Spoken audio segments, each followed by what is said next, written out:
So here's a question for you. What if the really profound truths about existence, the ones we look for in science or spirituality, even in weird unexplained stuff, Mm. what if they aren't separate things at all? Mm. What if they're like pieces of one big puzzle, and maybe the answers we've been searching for, what if they've been staring us in the face for like 100 years? That's a powerful starting point, isn't it? And it leads us right into what we're exploring today, a framework called Panpartism. Panpartism, right? Yeah, it's basically designed to look at consciousness, the soul, the sort of deeper fabric of reality. And its whole mission really is to try and unify these different fields: science, religion, spirituality, even the paranormal stuff. Okay, unify, but not like mush them all together. Exactly. Not about blending them into one thing, but seeing each one as a valid lens, a way of looking at the same underlying truth. And they have this specific method for doing that, right? The Ah! holognostic. Holognostic approach, yes. It comes from Greek holos for whole and gnosis for knowledge. Whole knowledge. Makes Um, sense. And what it means, practically speaking, is that all information, like from literally any source, is seen as relevant. It's data. Doesn't mean you instantly believe it, but You don't just dismiss it out of hand. precisely. It's about curiosity, fundamentally. Panpartism even suggests we're sort of duty-bound to investigate everything. Duty bound. Okay. Yeah, challenging our own assumptions, staying open, and then taking all that data, hard science, deeply held beliefs, numbers, personal experiences, and trying to build the clearest picture possible. So that's our plan for this deep dive then. We're going to unpack some of the science Panpartism looks at, see how this holognostic thing connects ideas that seem totally separate, Right. and explore this really big idea Mm-hmm. that maybe ancient religions and modern science are describing the same thing, Yeah. and crucially, why that matters right now. Absolutely. Let's jump in, because to get at this deeper structure, Panpartism points us back to something foundational in science, something we've known about for a century: Einstein's relativity.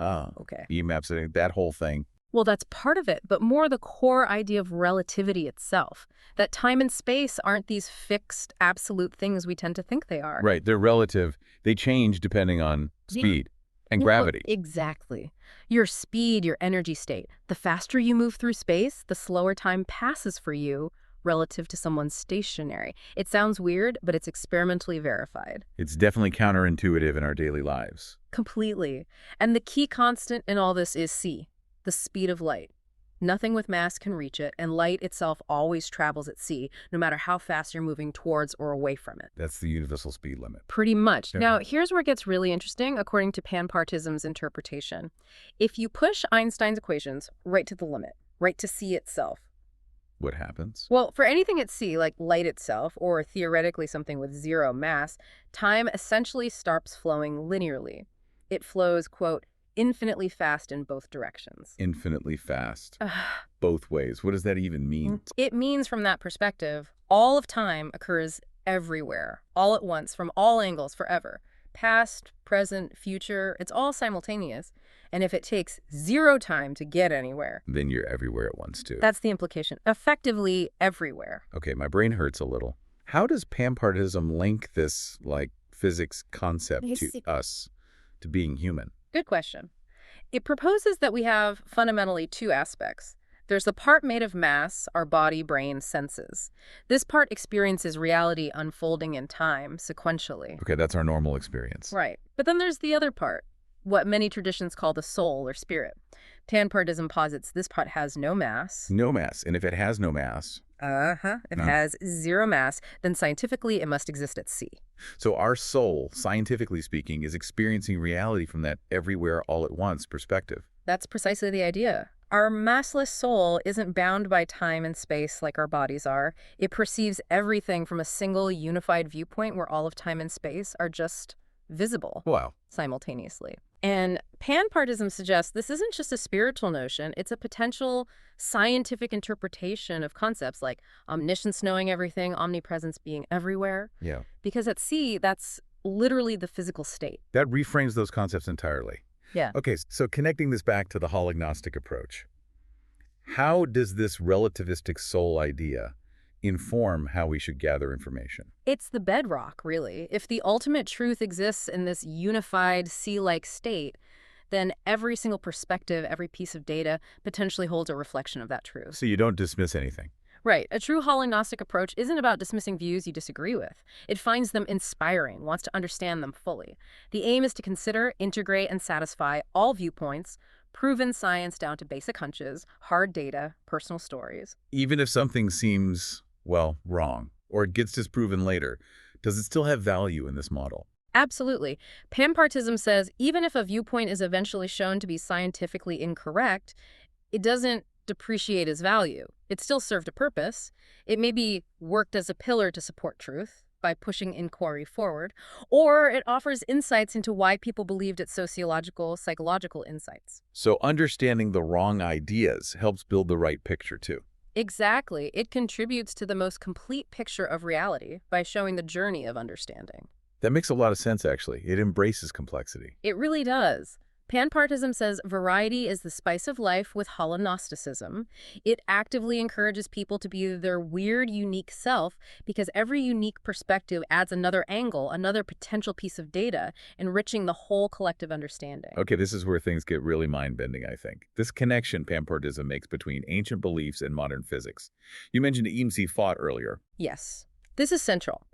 Panpartism makes this, well, pretty audacious claim that core ideas from ancient religions and spiritual traditions, concepts like heaven, Shangri-La, the spirit realm, the Akashic records, even enlightenment, it suggests they're all describing the same fundamental phenomenon. The same I thing, see. despite all the different names and The stories. same underlying phenomenon. And it argues that this phenomenon is actually scientifically hidden within EMCR, or more broadly, within relativistic physics and the nature of C. Wow. Can you give an example of how that works? How do you translate, say, heaven into physics? Okay, so take a common religious statement like, when you die, you will be with God in heaven for eternity. Hmm. Panpartism proposes a scientific parallel. When you die, your consciousness, assuming it's massless, no longer experiences time sequentially. It experiences reality from the singular unified viewpoint of C, where all time exists eternally. So eternity isn't just a really long time, it's experiencing all time at once. Yeah. From that C perspective. That's the interpretation. Or take enlightenment, often described as a state of oneness or transcendence achieved through practices like meditation. Panpartism might frame that as learning to view reality solely from our higher dimensional self, accessing that C perspective while still embodied. It's like a scientific decoding of spiritual language. You could put it that way. And this leads to a really profound implication about identity, Which is... that we are not billions of separate 3D people. Instead, maybe we are one higher dimensional being of which we are all billions of 3D slices. one being Yeah. sliced up. Sort of. Our physical bodies, because they have mass and exist in space-time, create this powerful illusion of separation. We experience things sequentially, individually, but our souls, our massless aspects, if they exist at sea, aren't separate at all. They're all part of that one unified viewpoint. If that's true, then it suddenly makes sense why so many different traditions across time and space seem to hit on the same core ideas. This golden thread of wisdom you mentioned. Exactly. That core truth keeps bubbling up, just dressed in different cultural clothes. The prime example is the golden rule.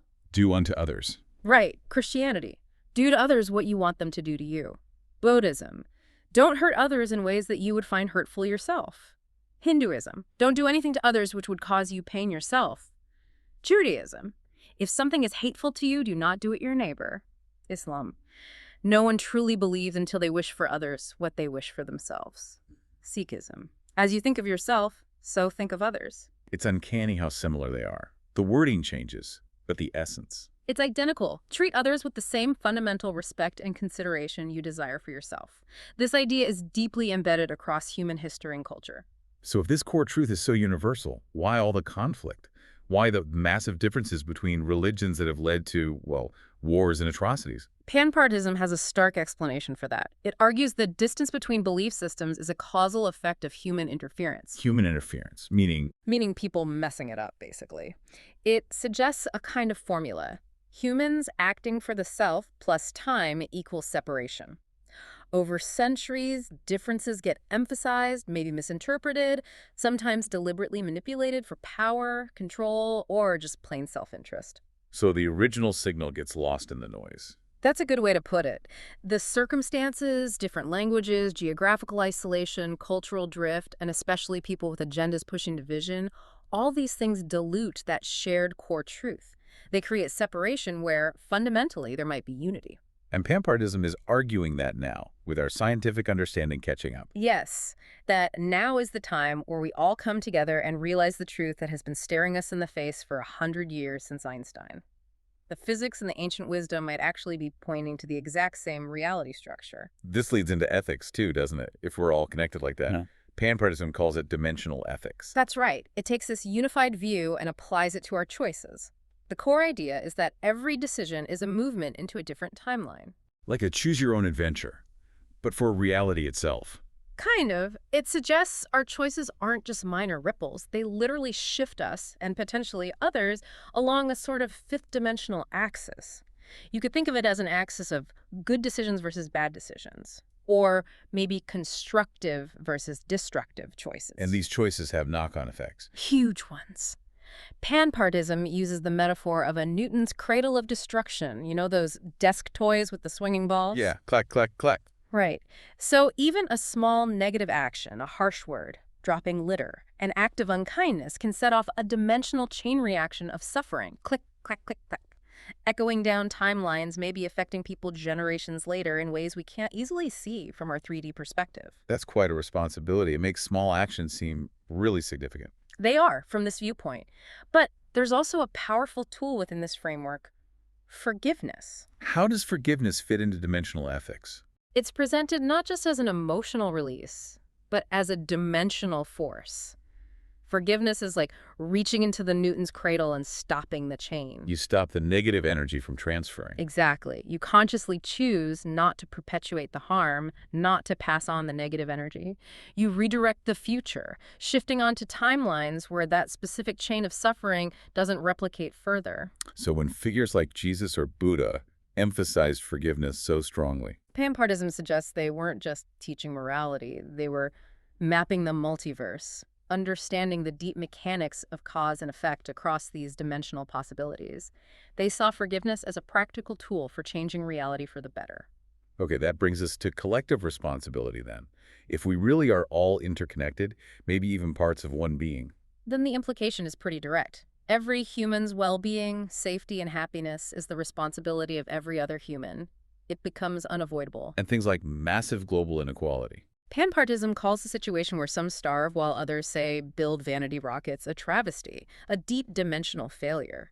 It even suggests our collective higher dimensional self, that unified being, is essentially ashamed of us for allowing such disparities. Wow. Ashamed. Yeah, and the framework suggests our responsibility isn't equal. It's proportional to our ability to make a difference. The more power, resources, or influence you have, the greater your dimensional responsibility. That's a heavy thought. Yeah. Okay, let's shift slightly. We've touched on science, religion, philosophy. What about the really weird stuff, the paranormal? How does Panpartism view things like NDEs or UFOs? It views them as vital data points. Remember the Gnostic approach. Investigate everything, especially the parts that don't fit the standard models. These aren't dismissed as mere superstition. They're seen as What? glitches in the matrix. More like dimensional events, phenomena that seem to demand a framework beyond simple 3D materialism. They're considered potential data from massless consciousness operating outside typical constraints. Okay, so near-death experiences, NDEs. Those seem particularly relevant if we're talking about consciousness potentially separating from the body. Exactly. Panpartism considers NDEs maybe the closest thing we have to empirical data from outside the body. People report incredibly consistent themes, often during times of, say, zero recorded brain activity, eyes clamped shut, clinically dead, or close to it. What kinds of themes? Things like witnessing time differently.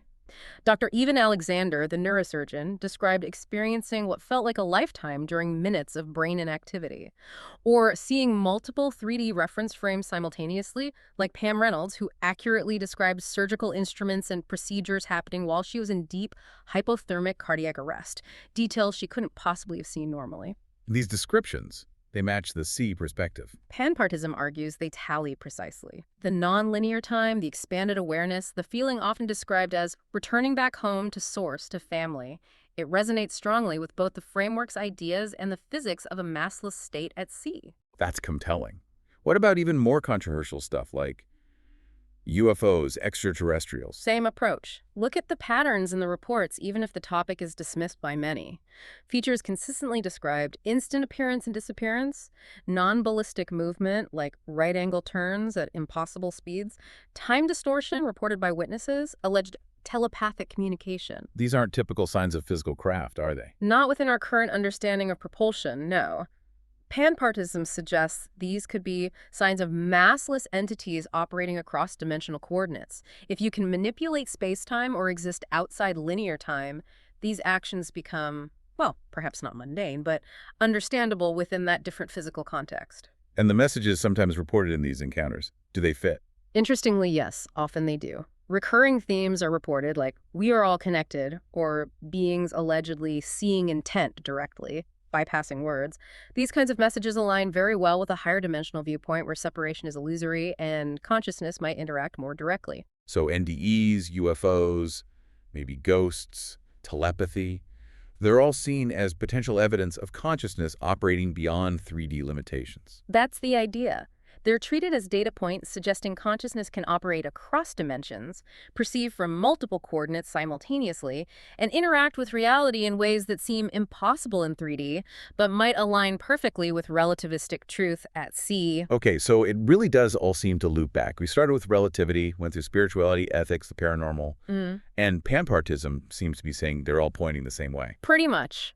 That now is the time where we all come together and realize the truth that has been staring us in the face for 100 years since Einstein. Science, ancient wisdom, personal experience, anomalous events, maybe they aren't conflicting sources, but different facets of the same underlying reality structure. And there's an urgency to this realization, isn't there? A profound urgency. Look at the world. Wars and destruction are caused by our differences, by clinging to these illusions of separation, us versus them, my belief versus your belief. If we keep going down this path, Doesn't look good. no. Our species will most likely die, and may take our planet with us. Panpartism argues this unifying understanding, this shift in perspective, needed to happen 100 years ago. So this isn't just a cool idea to think about. It's presented as something critical for our survival. Absolutely.